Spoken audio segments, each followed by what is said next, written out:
ఈవీఎంలకు సంబంధించి నేను చంద్రబాబు నాయుడు గారిని ఇన్ఫ్యాక్ట్ మీరంతా కూడా చంద్రబాబు నాయుడు గారిని ఒక ప్రశ్న సూటిగా అడగాలమ్మా.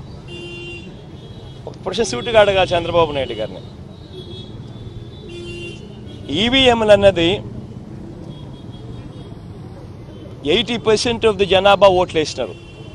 రికార్డ్ పోలింగ్ 80% జనాభా వెళ్ళి పోలింగ్ బూత్లో బటన్ నొక్కినారు. బటన్ నొక్కిన తర్వాత వాళ్ళు ఏ పార్టీకి ఓటేశారని వీవీప్యాట్లో వాళ్ళకి కనిపిస్తూ ఉంది.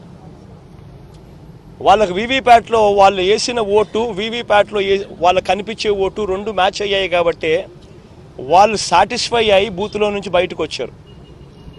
ఈ 80% మంది ఎవరైతే ఓటేశారో ఎవడు కంప్లైంట్ చేయాల, ఏ ఓటరు కూడా కంప్లైంట్ చేయాల. ఇప్పుడు నేనున్నాను, వెళ్ళి నేను ఫ్యాన్ గుర్తుకు నేను నొక్కిన తర్వాత వీవీప్యాట్లో నాకు సైకిల్ గుర్తు కనిపిస్తే నేను ఎందుకు గమ్మనుంటా?